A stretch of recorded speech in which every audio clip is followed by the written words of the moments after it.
네, 안녕하십니까. 오늘 2월 21일자 주식 클래스 마감 시황입니다. 오늘은 밑에 보니까 금리나 건설주 이렇게 하겠는데, 글쎄요. 뭐 금리 아직 인하를 논할 때는 아닙니다만은 중국엔 인하를 하겠죠. 요 이야기, 건설주 이야기 오늘 좀 움직인 게 있어서 요거 조금 보충해 드리는 시간을 갖도록 하고요. 오늘 또 한 번 좀 메인으로 좀 다룰 내용은 이런 내용이 될 것 같습니다. 중국 증시가 참 강하다. 이 내용인데, 이걸 가지고 먼저 하나씩 풀어보는 시간을 갖도록 하겠습니다. 자, 먼저 지수로 놓고 보면 이게 중국 상해 지수입니다. 상해 지수인데 중국 문제 폰토 지수라고 이야기를 하죠. 우리가 이제 중국 증시를 볼 때 상해 지수를 하나 보고 또 홍콩 H 지수나 항생 지수를 봅니다. 보면 일단 홍콩 H나 항생 같은 경우는 이제 요 지수는 네, 홍콩 H 지수입니다. 이런 거는 약간 기술주의 비중이 좀 크다 많이 테크주 이야기를 많이 하고 또 중국 본토 같은 경우는 사실 이제 중국은 아시겠습니다만은 전체 GDP의 30% 정도가 거의 부동산에 대한데 여기는 이제 전통적인 주식들이 좀 많습니다. 약간 뭐 비슷하겠죠. 한국의 코스피? 한국의 코스피랑은 좀 비교가 안 되겠는데 뭐 예를 들어서 미국의 다우처럼 여기에는 이제 중국의 공상은행이라든지 이런 국영은행도 많고 부동산 관련 기업들도 많죠. 근데 가만히 놓고 보면 좀 결이 다르게 움직입니다. 이거는 중국 상해 지수예요. 우리가 말하는 중국 본토 증시인데 상해 증시는 견조하다. 견조한 정도가 아니죠. 계속 간다는 것 자체. 그리고 이제 심리적으로 보게 되면 이 3,300이란 자리가 3,000선 대비해서 딱 10% 자리지 않습니까? 약간의 주춤함은 있었어요. 지난주에 부동산 관련 이슈도 있었습니다만은 상해 증시가 상당히 견고하다는 것은 한편으로는 중국 부양에 대한 기대감, 중국 내수 부양에 대한 기대감. 그래서 홍콩 우리나라가 중국 증시를 바라볼 때는 저는 홍콩이나 항생 지수에 대한 패러티를 좀 보기보다는 어떻게 보게 되면 뭐 최근에 위안화도 어느 정도 조금씩 반등을 보이다가 주춤하고 있습니다만은 중국 내수 경기 부양 쪽으로 장을 보는 게 맞고 중국을 본다면 항생이나 홍콩 지수의 어떤 변동성보다는 우리나라 투자 관점에서는 중국 본토 증시의 상승세가 어떻게 보게 되면 중국의 경기를 논하면서 정시를 보러볼 수 있는 관점이 되겠죠. 그 관점을 한번 풀어봤더니 일단 이렇게 한번 보죠. 중국이 21년도 기준으로 전 세계 수입시장 점유율을 놓고 보면 중국은 확실히 아세안에 대한 비중이 제일 큽니다. 그 다음 이제 대만이 있고 한국은 21년도 기준으로 대략 8% 정도의 각 점유율을 갖고 있었어요. 그러면 퍼센테이지는 작습니다만은 사실 한국이 미국보다 대중국으로서의 수출이 더 크다는 겁니다. 이건 중국 기준으로 수입시장 점유율이니까 그런 관점에서 놓고 볼 때는 어떻게 보게 되면 중국의 부양 자체와 중국의 성장 자체가 고스란히 우리나라는 수혜를 볼 수밖에 없는 구조로 가는 거죠. 그 그림이고 중국이 이제 올해 시진핑 3기인데 이런 미래세세 자료입니다만은 시진핑 3기에서 주목해야 될 산업이라고 좀 정리를 해줬어요. 이제 조금 같이 좀 보면 주요 정책 같은 경우가 일단 예, 과학, 첨단 제조. 그래서 중국이 약간 부정률을 보면 첨단 제조 2025를 다시 들고 나오죠. 이것 때문에 미국이 조금 불편한 게 없잖아 있습니다. 그래서 중국은 계속적으로 최근에 다시 뭐 미중 무역 관전에서는 뭐 화웨이 같은 기업들을 제재 블랙리스트에 올린다든지 하이크 비전이나 뭐 이런 기업들 CCTV 업체를 올린다든지 기타 반도체 수출 장비 쉽게 말해서 뭐 AMAT 같은 회사 최근에 미국의 반도체 장비 회사 AMAT 어플라이드 머티리얼즈는 한국의 연구소를 설립했죠. 네덜란드의 ASML도 마찬가지고 그래서 미국산 장비가 중국으로 들어가는 걸 막는다든지 이런 거를 계속 진행을 하고 있습니다. 하지만 이제 이거 자체는 중국의 의지일 뿐 사실 혼자는 갈 수가 없는 거죠. 자, 그런 관점이고 또 하나의 정책 자체가 사실 신에너지 부분입니다. 중국은 2030년까지인가요? 현재 100기 정도에 있는 태양광 발전 설비를 원자력 발전 설비를 150기까지 올린다는 정책을 펴긴 펼치죠.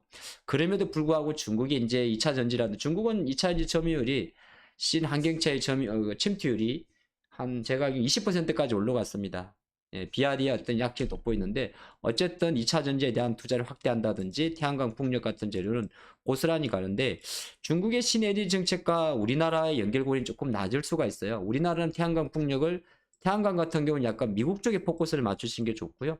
풍력도 미국과 유럽 쪽에 포커스를 맞추신 게 좋습니다. 중국의 태양광 풍력의 정책 부양이 오히려 한국에서는 덕도 될 수 있지만 약간 저는 독이 될 수 있기 때문에 이건 중국의 정책입니다. 그래서 중국은 에너지 정책에서 친환경차에 대한 비중을 계속 늘려가는 그림이고 또 하나가 이제 우리나라 조금 직결되는 게 바로 제로 코로나를 완화하면서 소비 회복에 대한 이슈가 되는 거죠. 그런 관점에서 뭐 여행 면세라든 이런 쪽으로 쭉쭉쭉 가는 그림인데, 일단은 저는 이렇게 좀 보고 있습니다. 이 자료의 어떤 출처, 모 정권사에서는 중국의 3대 정책, 첨단 제조와 신에너지 소비 회복에서 우리가 볼 수 있는 섹터를 이렇게 뽑아봤지만은, 실제적으로 이거는 중국의 어떤 약진과 한국의 기업은 차별화가 생길 수가 있습니다. 그거를 구분하면 좋을 것 같고요.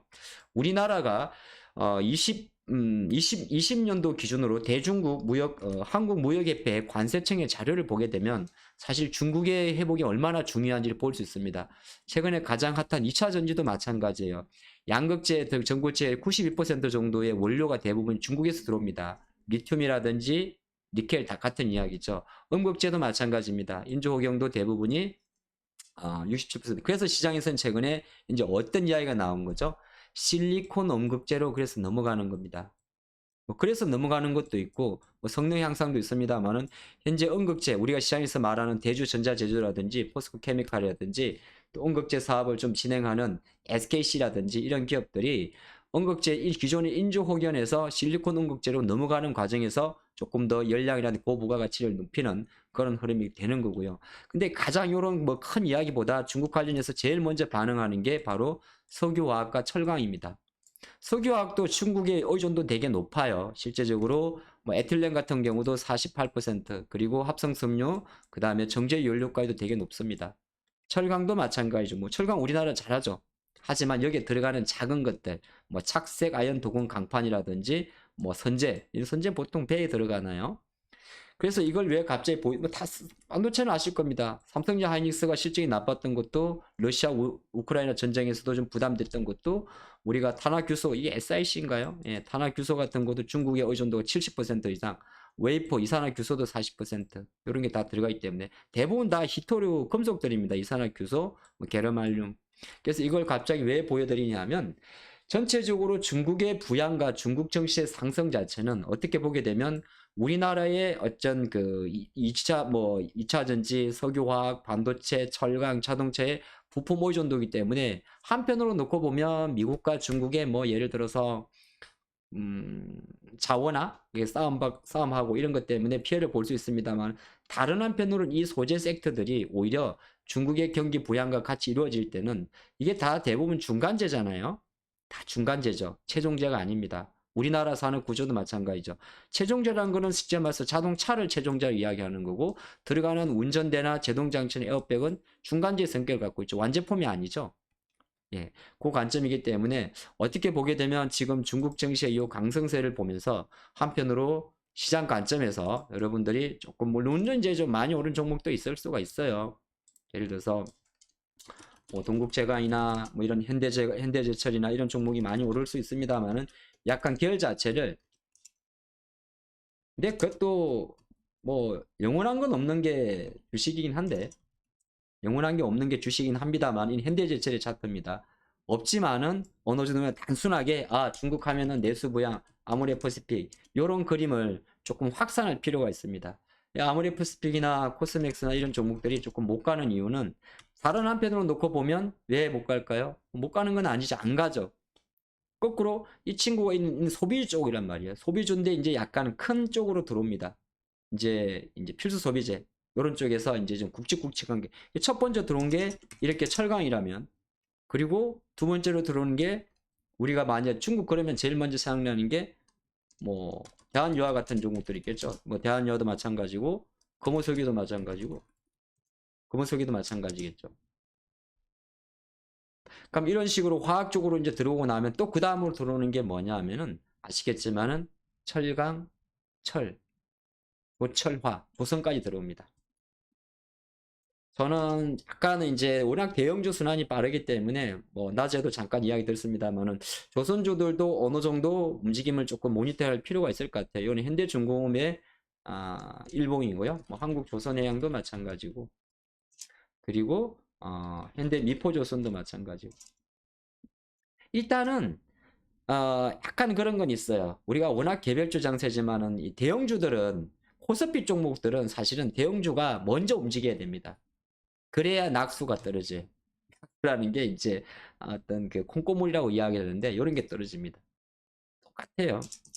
하이닉스의 주가가 조금 주춤되니까 반도체 소보장이 조금 주춤되는 것처럼 약간은 이 친구들이 튀어 갈 필요는 없지만은 뭐 조선 기자재를 만약에 보신다. 뭐 예를 들어서 조선 기자재 중에서 조금 사실 최근에 뭐 태광 이런 기업들, 이 피팅 회사들 뭐 태광이라든지 예를 들어서 성강밴드라든지 이런 종목들이 또 움직이려 그러면 이거는 이제 LNG 수주라는 재료도 있어야 되고 천연가스 가격 상승도 있어야 되고 합니다만 이런 게 움직이려 그러면 조금은 더 모여서 뭐 현대중공업이나 뭐 이런 종목들의 주가가 조금은 더 안정권으로 들어가야 됩니다. 뭐 안정권이 뭘까요? 뭐 급락했다가 조금 더 올라가는 거겠죠. 그런 그림으로 가면서 같이 좀 보셔야 돼요. 그냥 조선 움직인다고. 물론 이제 미리 조금 사두는 건 나쁘지 같지 않습니다. 왜냐하면 조선주 투자의 포인트에는 두 가지가 있는데 하나가 또 환율도 무시 못하거든요. 환율도 무시 못합니다. 환율도 무시 못하고. 근데 환율 같은 경우는 약간은 제가 생각할 때는